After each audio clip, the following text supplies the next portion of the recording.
하나님의 말씀 빌립보서 2장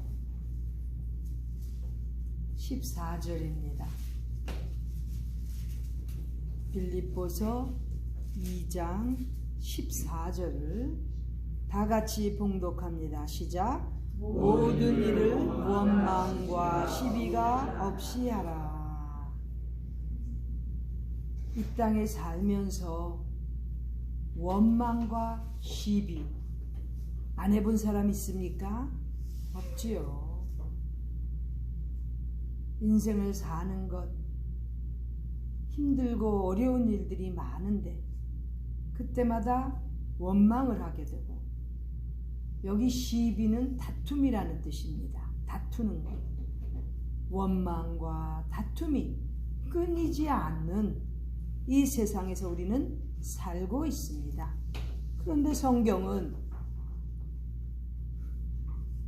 우리에게 모든 일을 원망과 다툼이 없이 하라고 되어 있습니다.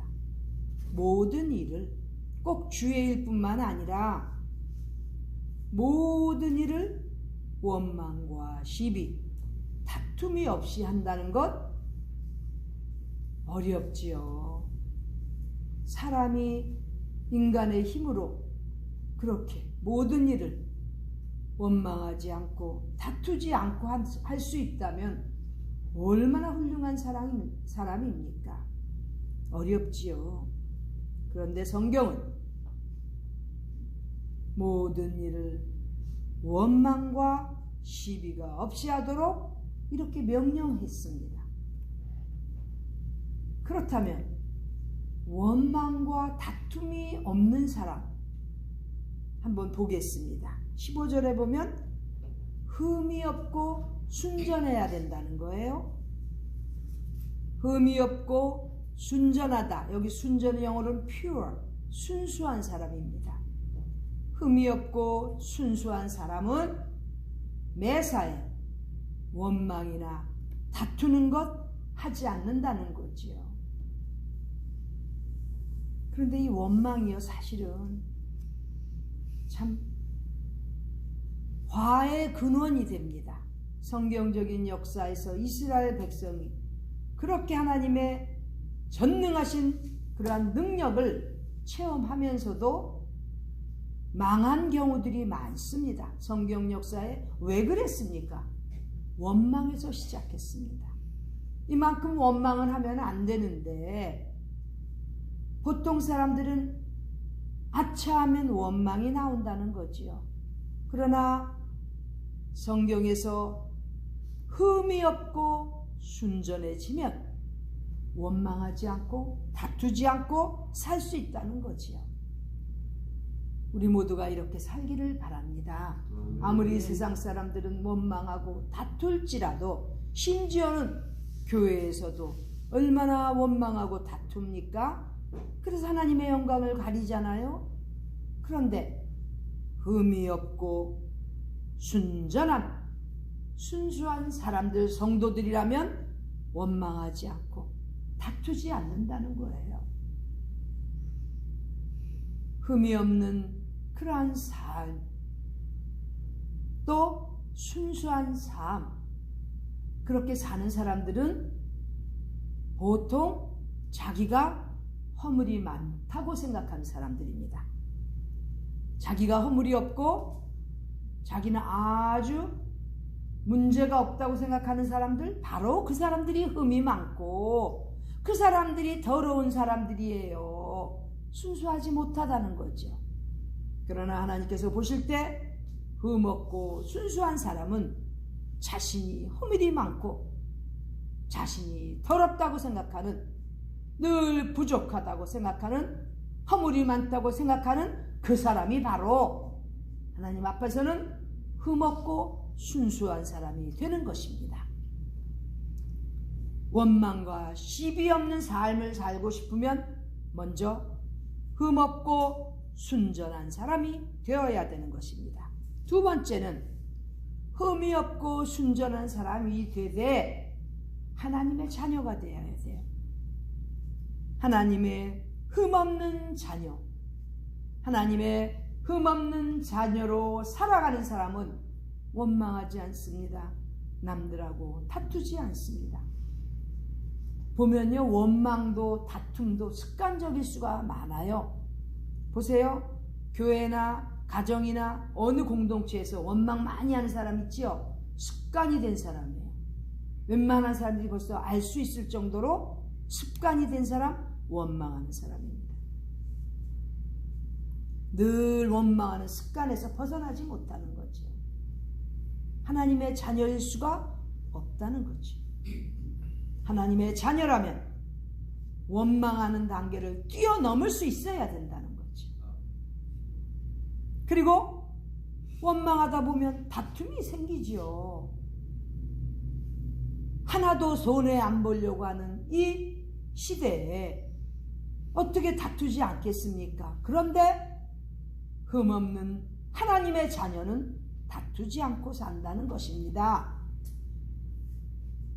우리가 일생을 살면서 원망이나 다투면서 살았던 것 늘 회개하면서 하나님 앞에서 바로잡으려고 노력하는 하나님의 흠없는 자녀가 되기를 간절히 바랍니다. 그 다음 세 번째, 빛으로 살아야 됩니다. 원망과 시비가 없으려면 빛으로 나타나는 삶, 빛된 생활을 하는 그러한 성도들이 되어야 원망과 시비가 없는 그러한 하나님의 자녀가 된다는 거죠. 빛으로 산다는 것. 여기 영어로는 별처럼 빛나는 삶을 말하는 것입니다. 별빛처럼 빛나는 그런 아름다운 삶을 사는 사람, 원망할 시간이 없어요. 남과 다툴 시간이 없다는 거지요. 그러한 삶을 살면서 빛을 발하는 그러한 성도들이 되어야 되는 것입니다. 우리 하나님께서 우리를 이렇게 좋은 땅에서 좋은 인생을 살도록 해주셨으면 당연히 빛된 삶을 살아야지요. 어두움의 그늘에서 벗어나야지요. 과거에는 어두움의 그늘이 있었지만 이제는 하나님의 거룩하신 자녀로 축복받는 삶을 살고 있으면 빛된 생활을 하는 하나님의 자녀가 되어야 되는 것입니다. 빛으로 사는 것 어렵습니다. 왜? 세상이 너무나 악하기 때문에 다 같이 악에 끌어들이려고 하는데, 어두움으로 끌고 가려고 하는데 안 끌려가는 빛된 생활하는 게 얼마나 힘든지 모릅니다. 세상에서 그걸 대세라고 그러지요? 그렇습니다. 이 대세가 어두움의 삶입니다. 가는 곳곳마다 이제는 동성애자들이 아주 드러내놓고 방송에서도 길거리에서도 모든 사회생활에서도 아주 드러내놓고 합니다. 가는 곳곳마다 아파트에 아니면 집들에 그 동성애자들 그 플래그 기들이 걸려 있고 마스크를 그 동성애 무지개로 쓰고 다니고 한심한 그러한 시대, 어두움이 노골적으로 드러나는 시대에 살고 있습니다. 참 마스크 얘기가 나왔는데요. 제가 전에는 그랬죠. 1불짜리 마음대로 집지 말라 그랬죠. 근데 이제는 마스크도 남이 주는 거 하면 안 된답니다. 마스크도 남이 주는 거 덥석 받았으면 그 안에 무슨 약물이 발라져 있는지 몰라요. 그래서 기절해버린다는 거예요. 그럼 다 떨린다는 거예요. 아주 그냥 지방 무슨 그 기관에서 나왔다 그러면서 마스크 공급해 주는 거 같이 하는 거 받아 쓰다가는 기절해버리고 아주 다 인생 그냥 끝나버리는 경우들이 생길 수 있기 때문에 마스크 쓰는 거 남들이 주는 거 절대 쓰면 안 된다는 거지요. 조심하면서 살아야 돼요. 왜? 시대가 너무 어두우니까. 그러나 어두울수록 빛은 더 필요한 것입니다. 그리고 그 빛은 더 효과를 나타낼 수 있기 때문에 지금 우리 성도들이 빛들로 나타나도록 빛들로 우리가 생활하도록 이렇게 성경에 기록되어 있는 것입니다. 원망과 시비하다 보면, 다투다 보면 어두움 속의 생활로 가게 되고, 그러면 빛의 생활에서는 벗어나는 것입니다. 그러므로 늘 빛의 생활을 하면서 남에게 빛을 비출 수 있는, 별처럼 빛날 수 있는 그러한 삶으로 가야 원망과 시비가 없는 하나님의 자녀로 살 수 있는 것입니다. 그리고 마지막으로 원망과 시비를 하지 않는 삶을 살려면 16절에 생명의 말씀을 꼭 붙잡으라는 거예요. 여기 밝힌다는 것은 끝까지 견디면서 붙잡으라는 거예요. 생명의 말씀을 붙잡아야만 생명의 말씀 속에서 늘 견디며 사는 그러한 사람들이야말로 원망과 시비에서 벗어날 수 있는 것입니다. 하나님의 자녀로 살기 위해서 생명의 말씀을 꼭 붙잡고 가야 되는데, 그렇지 않으면 말씀에서 벗어나기만 하면 죄악이 어느새 물들게 될 가능성이 많습니다.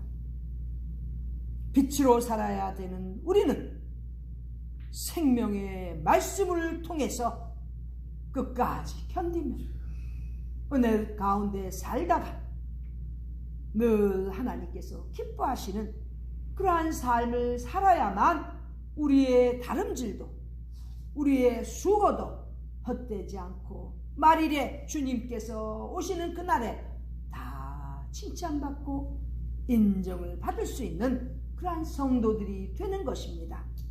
생명의 말씀을 붙잡는 것, 하나님의 말씀을 붙잡는 것, 한평생 꼭 기억하며 말씀에서 떠나지 않는 우리 모두가 되어야 되겠고, 다른 사람들에게도 생명의 말씀을 전할 뿐만 아니라 끝까지 붙잡고 갈 수 있도록 격려하며 서로 북돋아 주는 하나님의 자녀들, 빛으로 사는 빛의 자녀들 다 되어서 한평생 흠없는 순전한 성도들로서 원망과 시비 없이 인생에 있어서 가장 축복받은 하나님의 백성들로 살아가는 우리 모두 되시기를 간절히 기원합니다. 아멘. 기도드리겠습니다. 존귀하신 하나님 우리 아버지, 원망과 다툼이 많은 이 세상에서 우리는 흠없고 순전한 하나님의 자녀로 살면서 빛된 생활을 통해서 하나님의 말씀을 증거하는 귀한 하나님의 백성들, 자녀들 되도록 인도하여 주시옵소서. 우리의 힘으로는, 인간의 힘으로는 너무나 연약하지만, 그러나 성령님께서 충만히 역사하여 주셔서 반드시 이러한 삶을 살면서 원망과 다툼 없는 그러한 성도로서의 삶을 유지하도록 끝까지 말씀 속에서 살아가는 우리들 모두 되도록 인도하여 주시옵소서. 존귀하신 우리 구주 예수님의 이름 받들어 간절히 기도드립니다. 아멘.